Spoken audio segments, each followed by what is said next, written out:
Lo kok malah dimasukin ke dalam tas? Kembalikan ke kandangnya dong, Kak.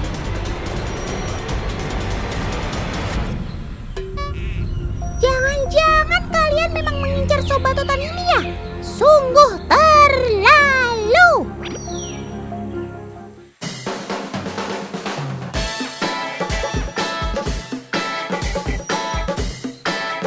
Eits, acting otan keren nggak? Kakak-kakak ini tidak berniat jahat kok. Malah niat mereka baik, teman. Mereka adalah kakak-kakak dari komunitas Tuban Owl Partners. Biar nggak salah paham, Otan akan cerita tentang sobat Otan ini ya.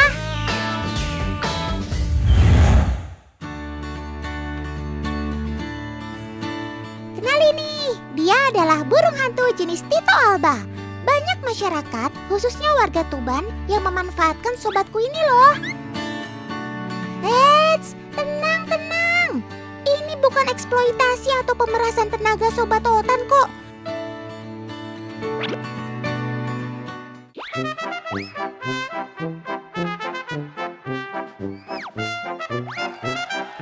Lagian siapa juga yang berani menyakiti hewan yang dilindungi oleh negara ini? Mereka termasuk hewan yang dilindungi tahu.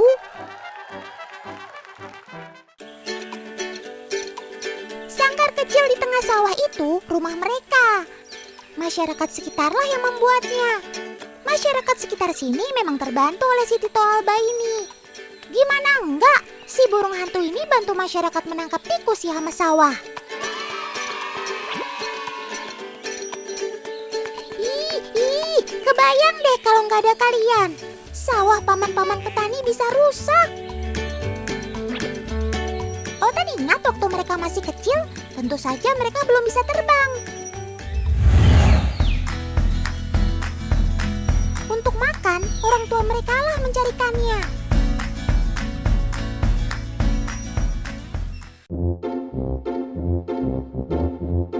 Terkadang mereka tak sabar menunggu datangnya makanan. Mereka gelisah, sampai-sampai ada yang terjatuh dari sarangnya. Duh, kasihan.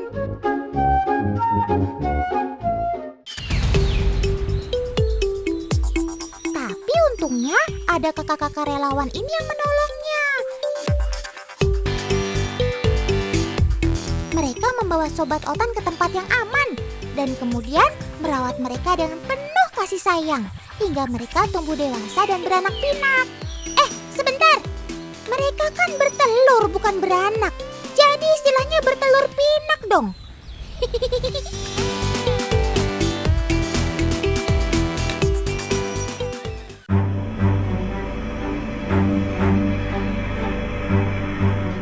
Aduh. Jangan marah-marah gitu dong, Sob. Semua bisa dibicarakan baik-baik. Itulah reaksi sang betina yang lagi sensitif, teman.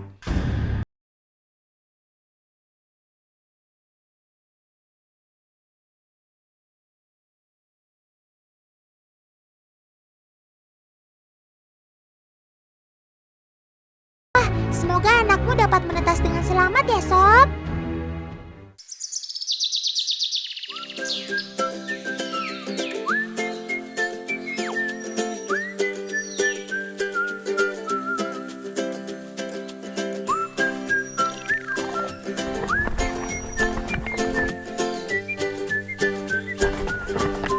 Inilah burung Tito Alba yang sudah siap terbang. Sebentar lagi mereka akan bebas. Kakak-kakak relawan siap melepas liarkan mereka ke alam. Cakep! Kalau begini sih, keberadaan kalian di alam bisa tetap lestari, Sob. Kermaks alias keren maksimal. Iya, ngomong-ngomong soal pelepas liaran, memangnya sobat-sobat ini sudah punya naluri untuk mencari mangsa? Jangan salah, mereka sungguh lihai. Lihat saja kalau tak percaya.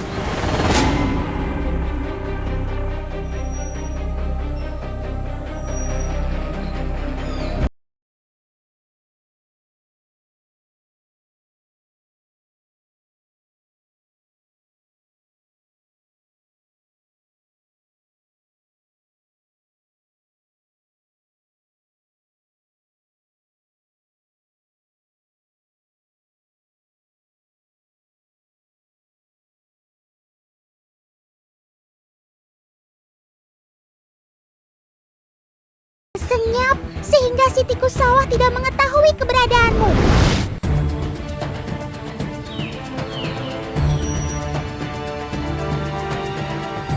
Berbeda dengan burung pemangsa lainnya, si Tito Alba tidak akan berisik saat mengepakkan sayapnya.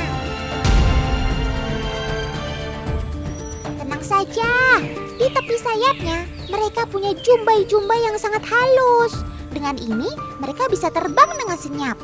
Inilah yang membuat mangsa tidak mampu mendengar pergerakannya. Cakep!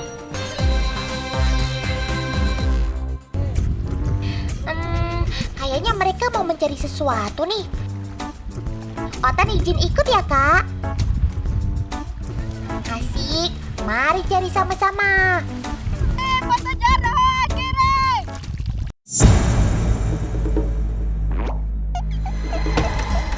Loh, itu kan bubur. Ubur-ubur maksudnya. Saya dapat. Hati-hati, Kak. Ubur-ubur kan bisa menyengat. Itu di sana ada, Kak. Kita kenalin ubur-ubur. Naik jarak. Nah. Yang itu juga diambil ya. Otan mendingan jadi mandornya aja deh daripada kesengat. Aku nama hari yang cantik hari.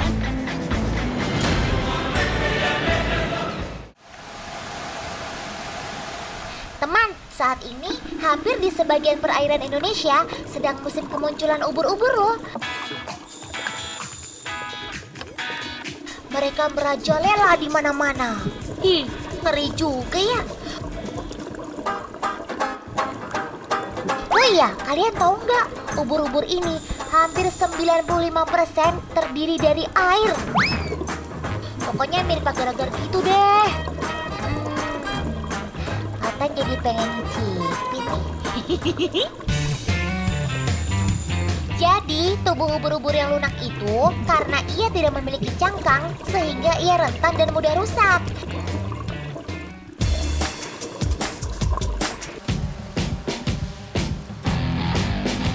Yang Otan dengar katanya ubur-ubur itu mau diolah lagi ya. Yuk kita lihat.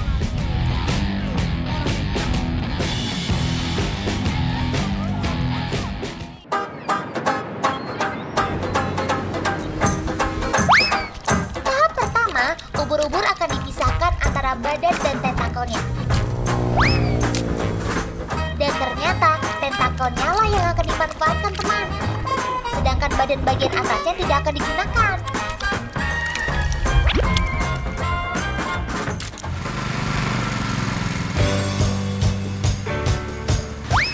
Selanjutnya, ubur-ubur akan diawetkan menggunakan tawas agar tidak busuk. Kemudian, ubur-ubur akan dibersihkan menggunakan mesin blender ini. Tujuannya untuk mengeluarkan lendir-lendir yang ada pada ubur-ubur.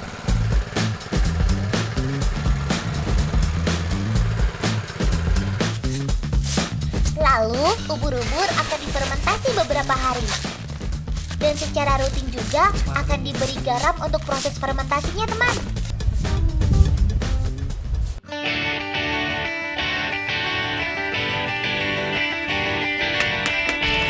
Setelah semua proses terlewati, ubur-ubur akan dikemas.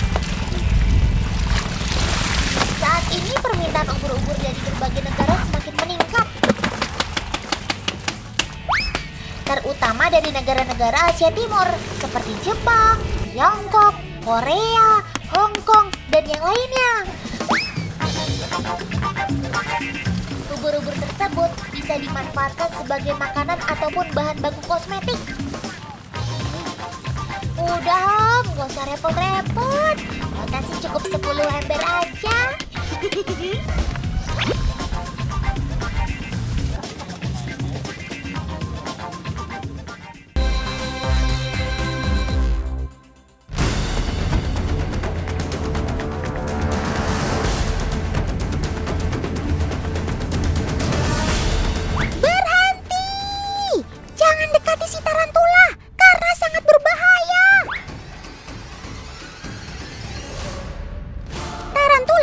memiliki taring tajam yang gigitannya bisa jauh lebih sakit daripada sengatan tawon. Tuh, benar saja kan? Saat ular pucuk mendekat, sobat totan ini langsung diserang tanpa ampun. Eits! Sebentar deh. Tapi kok bisa-bisanya ya mereka bertemu? Padahal kan mereka memiliki alam yang berbeda. Ular pucuk termasuk hewan arboreal yang hidup di pepohonan, sedangkan tarantula Jawa memang hidup di tanah. Otan harus selidiki nih, kenapa bisa sampai ular pucuk turun ke tanah? Ayo Paman Editor, kita flashback yuk sebelum mereka bertemu.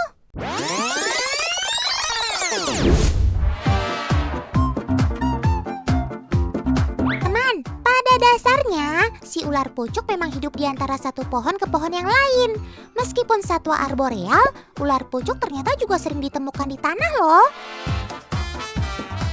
Saat mereka kehabisan makanan di atas pohon, mereka tak segan turun ke bawah untuk mencari mangsa.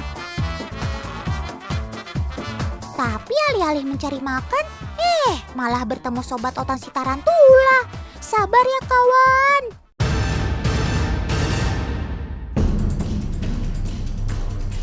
Balik lagi nih ke pertemuan mereka. Tarantula tidak akan segan-segan menyerang siapa saja yang mengancam keselamatan dirinya.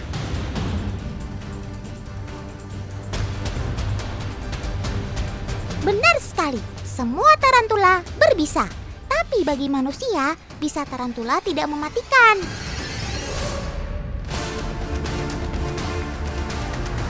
Tak mau menyerah, si pucuk pun terus bergerak untuk melepaskan gigitan si tarantula.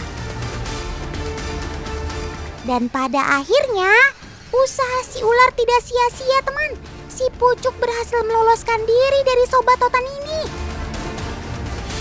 Ayo, segera kabur sob, sebelum negara api kembali menyerang.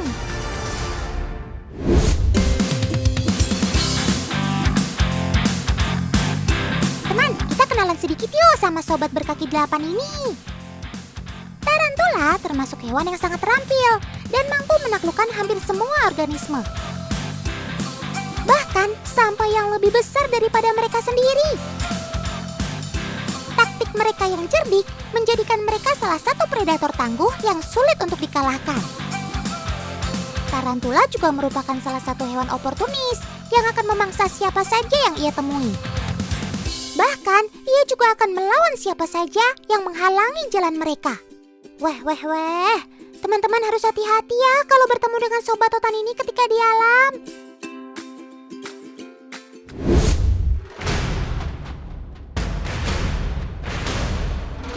Itu kan si belalang sembah, predator yang terkenal melibas semua lawannya. Bisa berabe nih urusan kalau ketemu sama si tarantula. Loh, sob, kamu ngapain ke bawah? Ayo terbang lagi cari lapak lain. Jangan di sini, karena berbahaya. Sesekali belalang sembah memang suka terbang untuk turun mencari mangsa, teman. Lagi-lagi persoalan ini bermula karena kekurangan sumber makanan ketika di atas pohon. Nah kan, ternyata yang Otan takutkan benar terjadi. Di sini adalah wilayah teritorial si tarantula Jawa. Jadi siapapun yang masuk wilayahnya tanpa izin, jangan harap bisa pulang dengan selamat. Tapi nampaknya lawan sobat Otan kali ini sedikit lebih kuat, teman. Tubuh tarantula ditahan oleh kedua lengan belalang sembah yang berduri. Bahkan kaki tarantula sempat menjadi santapan si belalang. Waduh, gaswat. Gawat maksudnya. Ayo bangun sob. Ayo bangun sob. Jangan mau kalah. Ini kan wilayah teritorial kamu. Sebenarnya tarantula juga merupakan hewan karnivora, teman. Mereka memangsa berbagai jenis serangga besar. Salah satunya belalang sembah. Tapi kali ini keberuntungan sedang tidak memihak pada sobat Otan ini.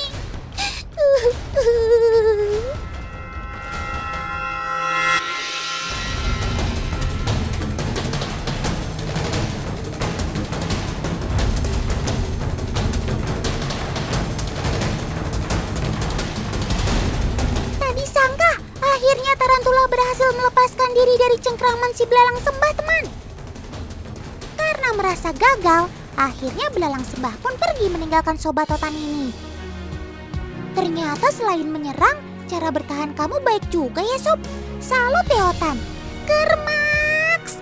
Keren maksimal, Sob.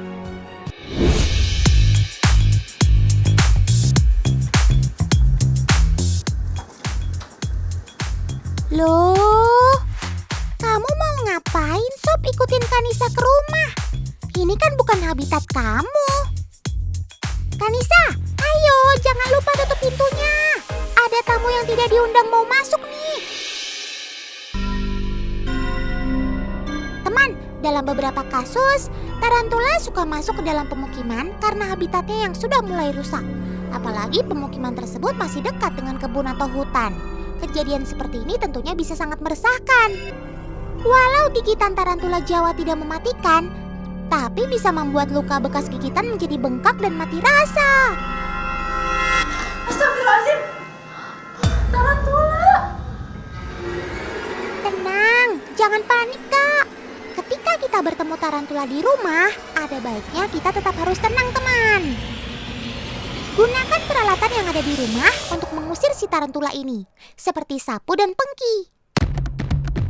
Jaga jarak juga saat mengevakuasi tarantula, karena sobat Otan ini bisa saja dengan cepat berlari ke arah kita. Syukurlah semua selamat dan tidak ada korban.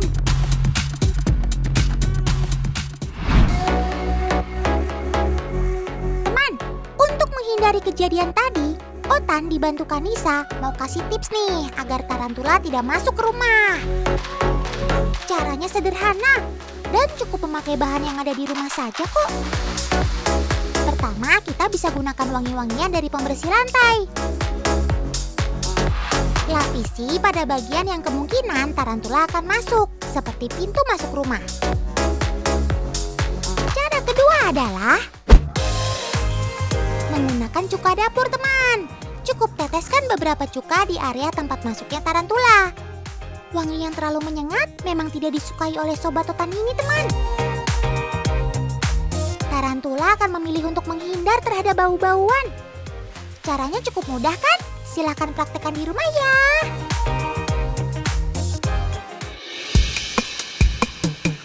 Sob, ayo sekarang kita pergi saja cari tempat yang lebih aman. Di daerah perkotaan sangat berbahaya. Tuh kan, ada satu bahaya lagi yang mengintai kamu, Sob.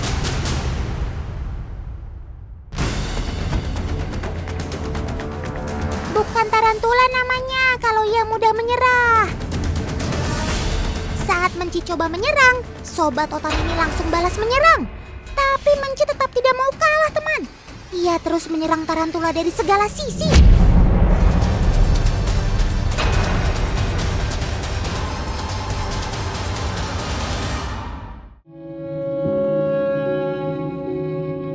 Walau pada akhirnya si Mencit meninggalkan tarantula, tapi sobat Otan ini tetap sudah tidak berdaya.